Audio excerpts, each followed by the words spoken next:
ઓમ શ્રી ગણેશાય નમઃ. જય શ્રી કૃષ્ણ મિત્રો. આજે આપણે ભગવાન શ્રી કૃષ્ણના મિત્ર સુદામાનું આખું જીવન ગરીબીમાં કેમ વીત્યું એ વાર્તા આપણે સાંભળીશું. તો આ શ્રી કૃષ્ણ ભગવાનની જન્માષ્ટમી નિમિત્તે આ વાર્તા મિત્રો તમે જરૂર સાંભળજો. શ્રી કૃષ્ણ કહે છે કે ભગવાન શ્રી કૃષ્ણના મિત્ર હોવા છતાં સુદામાનું આખું જીવન ગરીબીમાં કેમ પસાર થયું, કેમ ગરીબીમાં જીવવું પડ્યું, તેમના કયા કર્મનું આવું ફળ મળ્યું હતું. મિત્રો, જ્યારે પણ સાચી મિત્રતાનું ઉદાહરણ આપવામાં આવે છે ત્યારે સૌથી પહેલું ઉદાહરણ આપણા મગજમાં આવે છે કે શ્રી કૃષ્ણ અને સુદામાનું. તેમની ગાઢ મિત્રતા સાથે જોડાયેલી ઘણી પૌરાણિક વાર્તાઓ તો તમે સાંભળી જ હશે, પરંતુ મિત્રો, શું તમારા મનમાં ક્યારે એવો પ્રશ્ન ઊભો થયો છે કે એક જ આશ્રમમાંથી દીક્ષા લીધા છતાં પણ તેમનામાંથી એક મિત્ર એટલે કે કૃષ્ણ સમય જતા દ્વારકાના રાજા બન્યા, પરંતુ સુદામાએ ગરીબીમાં લાંબો સમય કેમ પસાર કર્યો? શું ભગવાન કૃષ્ણને તેમના મિત્રની આ દશા વિશે ખબર ન હતી કે તે મુરલીધરની આ પણ કોઈ લીલા હતી? આવો આજે આપણે આવા જ કેટલાક પ્રશ્નોના જવાબ જાણીએ જે અત્યાર સુધી આપણને નથી મળ્યા આપણા આજના વિષય ઉપર. અને મિત્ર સુદામા આટલા ગરીબ કેમ હતા તેની પાછળ આ એક પૌરાણિક કથા છે જે તમે સાંભળજો, જેના વિશે હવે આપણે વિગતવાર જાણીશું.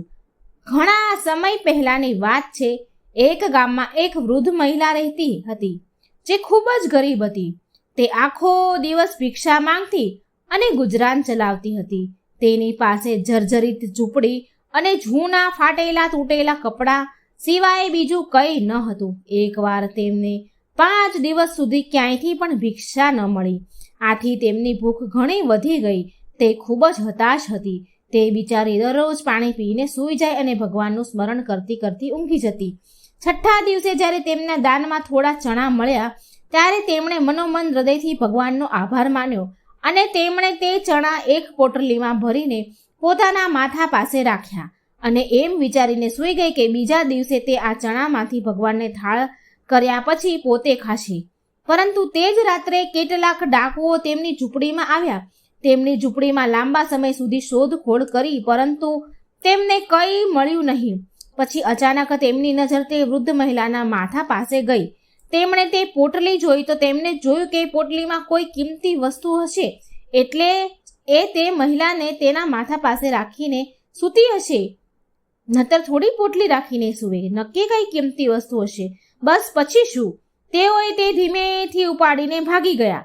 ગામ છોડીને તેઓ ગુરુ સંદીપના આશ્રમમાં છુપાઈ ગયા. આ જે આશ્રમ હતો જ્યાં શ્રી કૃષ્ણ અને સુદામા શિક્ષણ લેતા હતા. થોડા સમય પછી જ્યાં તે સંતાઈ ગયા હતા ત્યાંથી ગુરુ માતા પસાર થયા અને જ્યારે ચોરોને કોઈના આવવાનો અણસાર થયો ત્યારે તેઓ ગભરાઈ ગયા અને ઉતાવળમાં પોટલી ત્યાં જ છોડીને ભાગી ગયા.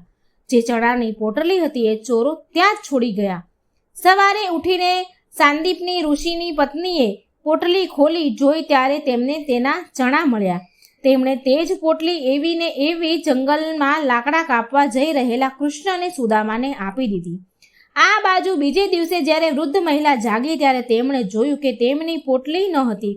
તે સમજી ગઈ કે રાત્રે કોઈએ મારી પોટલી ચોરી લીધી છે. પછી 6 દિવસથી ભૂખથી બેહાલ વૃદ્ધ મહિલાએ ખૂબ જ ઉદાસી સાથે શ્રાપ આપતા કહ્યું કે જે આ ચણા ખાશે તેની હાલત પણ મારા જેવી જ થશે, એટલે કે તેનું જીવન પણ ગરીબીમાં જ પસાર થશે. મિત્રો, અહીં અમે તમને સુદામા સાથે જોડાયેલી એક ખાસ વાત જણાવીએ કે તેમની અનુભૂતિ શક્તિ ખૂબ જ પ્રબળ હતી. તેમને એ પોટલી અડતાની સાથે જ પેલી ગરીબ વૃદ્ધ મહિલાએ આપેલા શ્રાપની જાણ થઈ ગઈ હતી.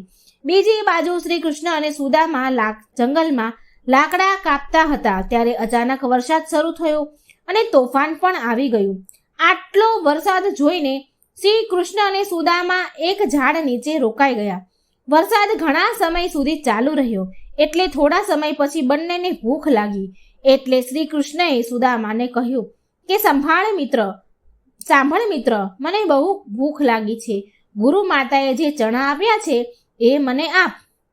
સુદામાને તો ખબર જ હતી કે તે શ્રાપિત ચણા છે અને તે ઈચ્છતા નહોતા કે તેના પ્રિય મિત્ર કૃષ્ણ પોતાના જીવનમાં ગરીબી જુએ.